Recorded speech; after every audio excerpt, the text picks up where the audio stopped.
Hola, mi nombre es Rocío González y esto es Chat Museográfico.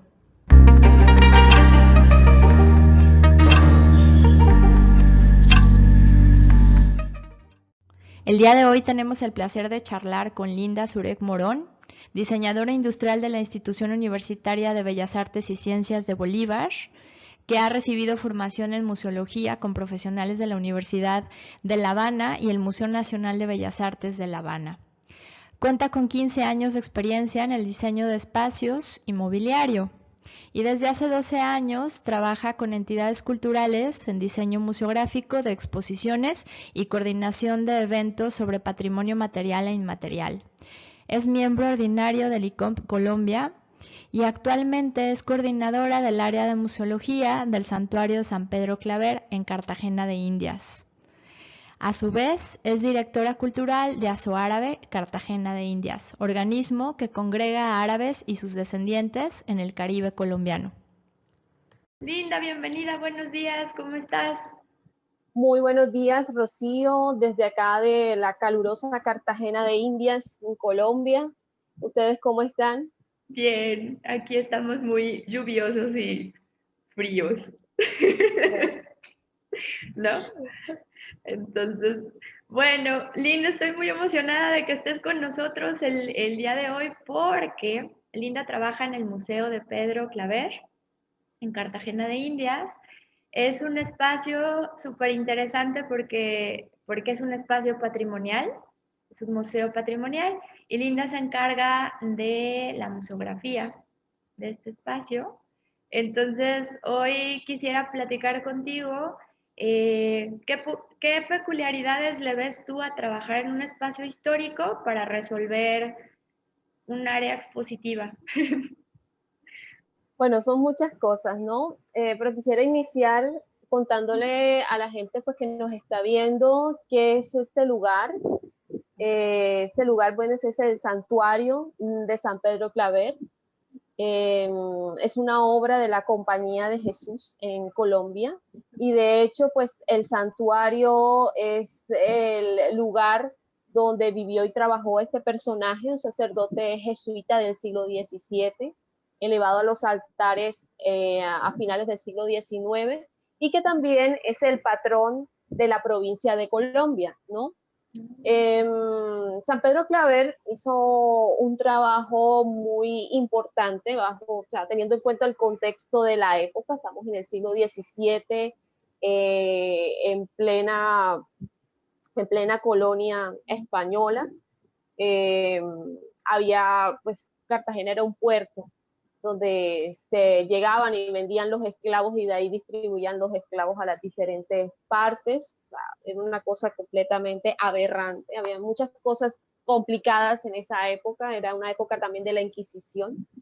De hecho, aquí en la ciudad hubo una sede de la Inquisición. No está ni o sea, ahora mismo el Palacio de la Inquisición está a 2 cuadras del santuario. Entonces, este lugar inicia su construcción desde el año 1604. Eh, y bueno, empezaron con pocos jesuitas porque pues ya tenían fama pues por el tema de la educación y la gente los quiso traer a la ciudad para que ayudara a educar a los hijos de los españoles que vivían acá, de los criollos.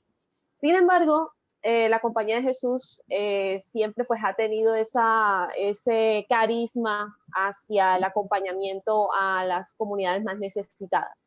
Eh, Alonso Rodríguez fue el mentor de San Pedro Claver en España, fue quien lo inspiró a venir a las Américas, y acá se encuentra con Alonso de Sandoval, quien ya venía trabajando con estos africanos, ¿no? Hizo unos tratados de investigación, que es lo que tenemos nosotros ahora, pues que ayuda mucho pues para poder hacer, digamos, ese rastreo genealógico, que es muy complicado para los descendientes africanos en América. Eh, y él fue quien pues recibe a Pedro Claver y le enseña este trabajo con estas comunidades. El carisma de Pedro Claver fue entregar todo e hizo todo pues por esta comunidad particularmente. También trabajó con indígenas, sin embargo, pues su punto de más fuerte fue el trabajo con los africanos, tanto que su profesión de fe fue ser esclavo de los esclavos, así firma él ante la compañía de Jesús, ¿no? Entonces, hizo una labor que en esa época, teniendo en cuenta el contexto histórico, pues nadie lo hacía.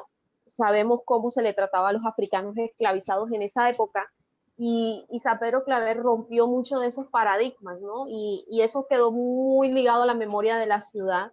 Y bueno, nosotros seguimos eso, y en el año 85, 1985, el santuario de San Pedro Claver es proclamado sede nacional de los derechos humanos, y San Pedro Claver el patrono defensor de los derechos humanos. Eso a nosotros nos lega una labor muy importante a nivel del trabajo social con las distintas comunidades con las que trabaja el santuario. El museo hace parte de la obra del santuario. Yeah. Y pues el museo como tal pues está llamado precisamente a tocar temáticas relacionadas con los derechos humanos, con la vida digna.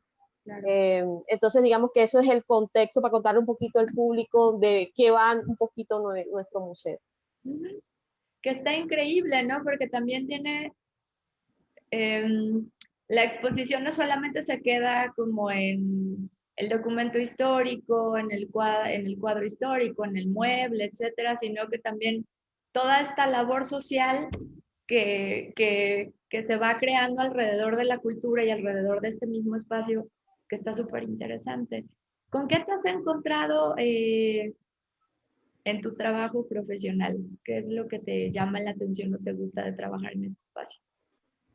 Bueno, yo soy diseñadora industrial.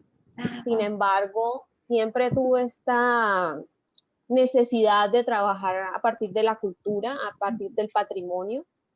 Y encontré esta área dentro pues, de lo que es la museología como tal, encontré la museografía, que era una forma de contar historias con objetos.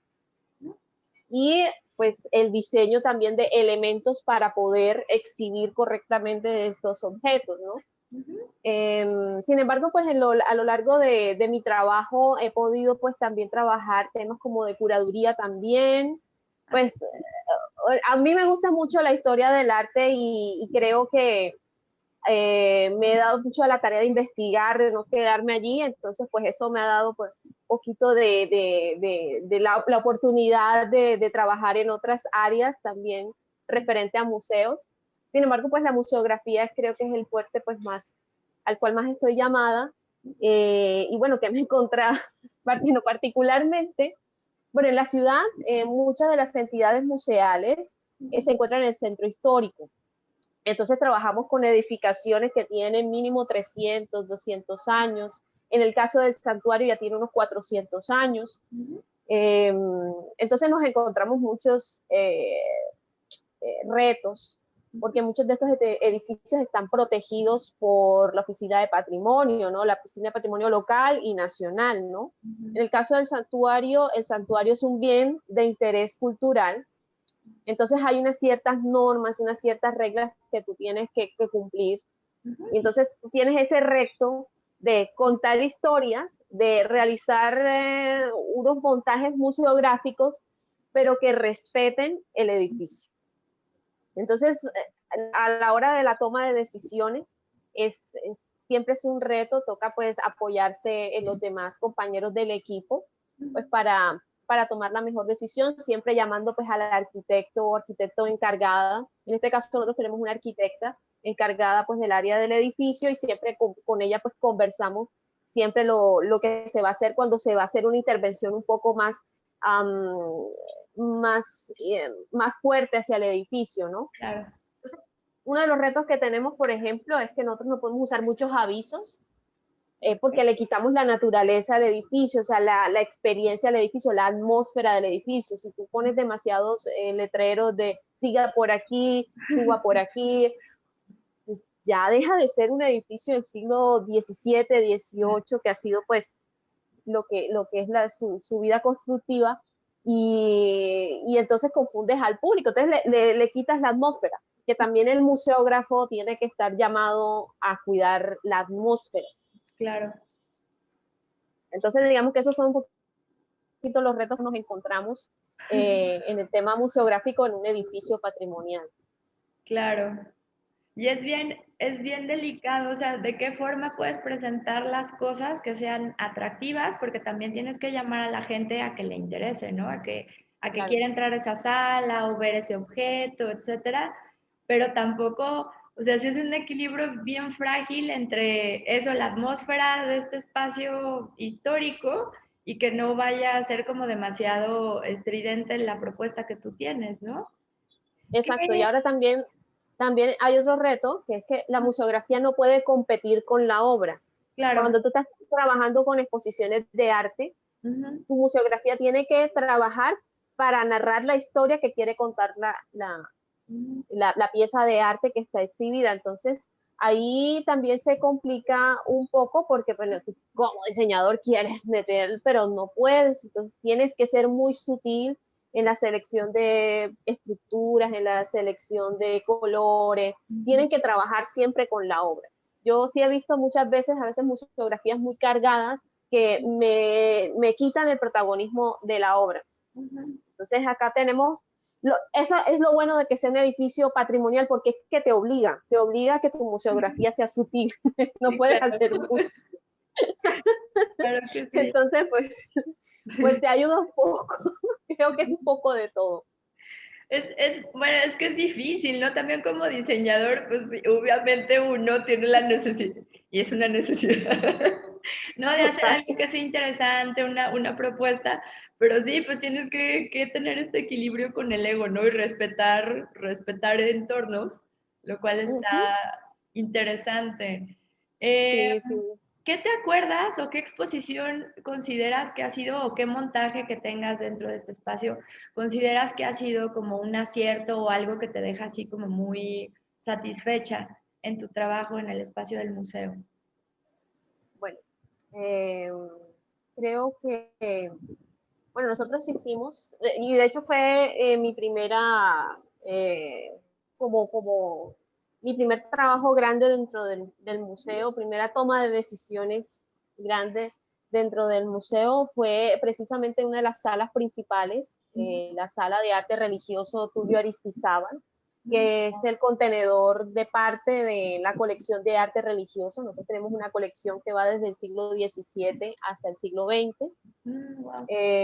con piezas pues y entonces con la curadora, en este caso tuvimos el apoyo de una curadora cubana que se llama Janet Berto. Entonces con Janet pues trabajamos muchísimo, fue un año de trabajo muy fuerte porque había que eh, reinvestigar la colección, porque pues hacía mucho tiempo no se tomaba la colección y se investigaba, y ahora hay muchas más herramientas que te permiten encontrar más datos sobre las obras, que son obras virreinales, entonces muchas veces no tenían firma, en fin, todo eso fue un reto. Pasábamos la noche trabajando, siempre pues de la mano de la curadora, y finalmente en diciembre de 2019 pudimos dar fruto, se inauguró esta sala, y fíjate, fue un trabajo muy fuerte porque tenía que serlo sutil, no podíamos intervenir el espacio más de lo que se podía. Entonces la propuesta fue cómo distribuíamos las obras y cómo contábamos una historia con las obras, o sea, cómo le facilitábamos al público entender esa sala. Antes había una museografía pues más bien de bodegón de curiosidades, como que todos los cuadros, no había como un orden. Entonces, bueno, ya nosotros no estamos en la época virreinal, que la gente sabía quién era este santo, quién era esta santa, ya la gente cada vez menos se relaciona con esos temas, eso es una realidad, y entonces, ¿cómo le hacíamos entender que este grupo representaba esto, que por eso es que tenía tales atributos, que porque tenía tales colores? Entonces, eso digamos que fue el trabajo como que hasta el momento pues ha tenido pues mayor satisfacción dentro del santuario. Sin embargo, pues se vienen nuevas cosas, nuevas propuestas también, porque estamos en un proceso de transformación Qué actualmente. padre. O sea que poco a poquito han estado haciendo proyectos para ir mejorando poco a poco las salas del Sí, museo. sí. Mm, Lo que pasa es que, bueno, yo creo que es un problema que todos los museos, que uno quiere hacer muchas cosas, pero pues no mm, tenemos los recursos, obviamente. O sea, el problema siempre va a ser de recursos. sí, Entonces tienes que ir a paso pues lento, pero seguro. exacto. ¿No? Pues qué bonito poder rastrear los objetos. Debe ser súper interesante ver, por ejemplo, de dónde venían o si pertenecía como a alguna familia que lo trajo de algún lugar y entonces forma parte de la colección porque se lo regalaron a los jesuitas. Entonces debe ser súper interesante ir viendo como el paso del objeto hasta llegar, que es muy fuerte, ¿no? 300, 400 años después, poder seguirlo viendo, Sí, ¿no? Y así poder es, seguir interactuando con él. Entonces, así es. qué bonito, qué Y interesante. eso es, sí, y eso es uno de los retos allá también, porque bueno, acuérdense que los jesuitas Mm. los expulsaban con frecuencia. Entonces quedan muchos objetos originales del siglo XVII, de la época en que se Ah, construyó. wow. Quedan solo unas 3 piezas originales que convivieron con San Pedro Claver. Ajá, Entonces, pues, lo demás se ha ido pues retomando, son piezas que han ido donando, que se han retomado en años o siglos posteriores. ya. Entonces, darle una cronología, una historia, eso ha sido como la, la tarea a realizar en el santuario. Wow. Qué bonito. Y qué padre. Y también, pues desgraciadamente nuestra chamba así es, ¿no? Tienes que, y creo que es parte también de la riqueza, ¿no? Tienes que acotarte a los recursos, a veces Ujú, más, a veces menos. ujú. A veces de la misma falta de recursos también salen propuestas súper interesantes con cosas muy sencillas que tienen como un impacto muy fuerte, pero en realidad tuvieron un costo muy bajo, ¿no? Ujú. Entonces, este, creo que es una beta creativa bien interesante. Y el hecho también de tener este espacio patrimonial y de cuidar los objetos y de poder contar una historia con esos objetos, aunque igual, como dices, no hayan convivido con él así ¿no? En cotidianidad. También está Así. padre, ¿no? ¿Quisieras hacer algún otro comentario o comentar algún otro proyecto? Bueno, bueno, nosotros, como te venía pues contando un Ujú, poco, el tema, bueno, de lo que venías diciendo, ¿no? Que a veces son esos retos lo que enriquece el trabajo. ujú, Porque a veces, bueno, sí, listo, tienen los recursos ilimitados, yo creo que hasta se facilita muchas cosas, ¿no? claro. Porque no tienes ni que investigar material, sino que ya tú sabes que este es el material y usas el mejor vinilo y usas la mejor estructura, las mejores luces, sabes que puedes comprar las luces que usa el Prado, por ejemplo, Claro. pero cuando no, es complicado. Es Ujú, complicado a veces conseguir repuestos para las luces porque pues ya no ujú, existe esa referencia, entonces las luces tienes que buscar ese ajuste presupuesto, entonces todo eso va enriqueciendo un poquito la labor. claro. Otra cosa que también ayuda muchísimo, a lo cual pues me encanta, y Ujú, soy una, no sé, soy una gomosa, no sé cómo dicen en México, pero soy muy atraída a ajá. trabajar, es pues con los sueños. Eso ayuda muchísimo, muchísimo, por ejemplo, a la toma de decisiones, Ujú, a no hacer tanta prueba y error, claro. sino como que vas más seguro a lo que tú vas a hacer con lo que vas a montar. Ujú, Entonces, pues han sido de gran ayuda y en un edificio patrimonial ujú, son cruciales. Creo que son cruciales porque intervienes lo menos posible. claro. Ya tú, pues, que te pones de acuerdo con el equipo y muestras cómo quedaría el montaje, con el curador conversas y también, pues, con los técnicos de montaje también es más fácil porque, pues, ya tú les entregas la hoja de ruta. Obviamente, eso no es una camisa de fuerza, lo que es el resultado de ese trabajo previo, de esas maquetas virtuales, de esos 3D, esos Ujú, modelos 3D que tú realizas. Claro. Pero ayudan muchísimo y acortan los tiempos de montaje. Sí, claro. Y hay otra cosa que aprendí, Ujú. que me pareció genial, es una frase que es que el museógrafo, hablando de lo que es el alma de la museografía, no es un montajista, porque eso también es como el error que piensan de que es que el museógrafo, o sea, se encarga como de, no, yo soy el que cuelgo el cuadro. Pues sí, no, obviamente uno pues Ujú. participa de todo eso, sin embargo, el museógrafo es la voz del público Mm. frente al curador.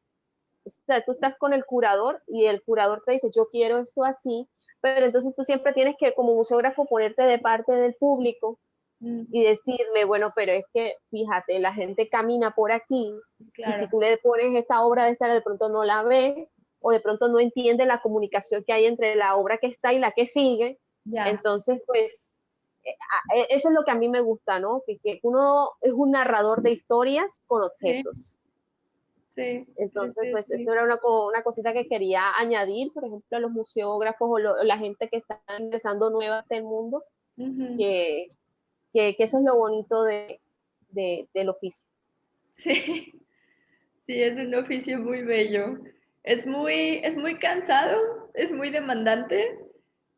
Puedes sufrir muchísimo como en todo el transcurso, ¿no? A veces de que no llegó no sé qué cosa y entonces hay que invertirte en una forma como de sacarlo porque ya se te está acabando el tiempo y tienes que inaugurar o lo que sea.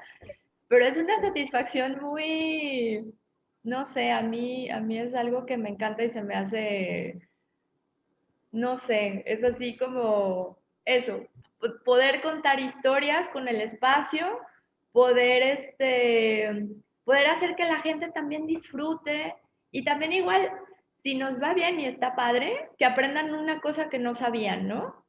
Yes.